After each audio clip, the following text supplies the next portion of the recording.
विरोधकांनी या प्रकरणी संसदेत चर्चा करावी असं आवाहन त्यांनी केलं.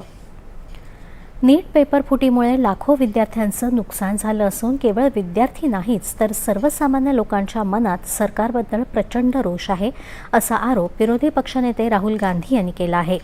त्यांनी काल नवी दिल्लीत पत्रकार परिषद घेतली. सरकारला हा प्रश्न दडपून टाकायचा आहे, मात्र आम्ही तसं होऊ देणार नाही असं सांगत धर्मेंद्र प्रधान यांनी राजीनामा द्यावा आणि शिक्षण व्यवस्था आमूलाग्र बदलावी अशा आमच्या मागण्या आहेत असं राहुल गांधी म्हणाले.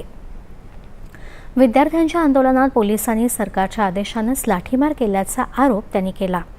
भारतातले विद्यार्थी जर रस्त्यावर उतरले असतील तर विरोधी पक्ष म्हणून आम्ही त्यांना साथ दिली पाहिजे असं राहुल गांधी म्हणाले. आम्हाला संसदेत या प्रश्नावर चर्चा हवी आहे असं सांगत पुढची रणनीती आज निश्चित केली जाईल अशी माहिती गांधी यांनी दिली.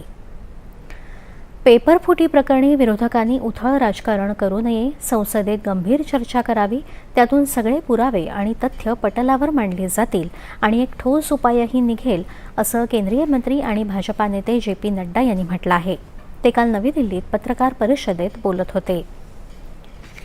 काँग्रेस नेते राहुल गांधी यांनी गेल्या 10 वर्षात पेपर फुटीच्या 152 घटना झाल्याचं सांगितलं. त्याचा तपास करून सत्य सरकार समोर आणेल असं ते म्हणाले. इंडिया आघाडीची सत्ता असलेल्या काळात आणि आताही जम्मू काश्मीर, हिमाचल प्रदेश, झारखंड, तेलंगणा अशा राज्यातही पेपर फुटीच्या घटना घडल्या आहेत.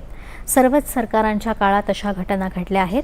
मात्र विरोधक केवळ निवडक घटना जाणीवपूर्वक सांगत आहेत, कारण त्यांचा हेतू विद्यार्थ्यांचं हित नाही, त्यांना केवळ राजकीय पोळी भाजायची आहे अशी टीका त्यांनी केली.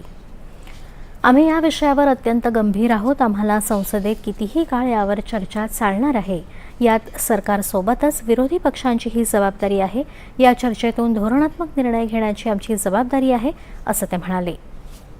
पार्लियामेंट सबसे उपयुक्त फोरम है जहां हम गहराई से इसकी चिंतन कर सकते हैं.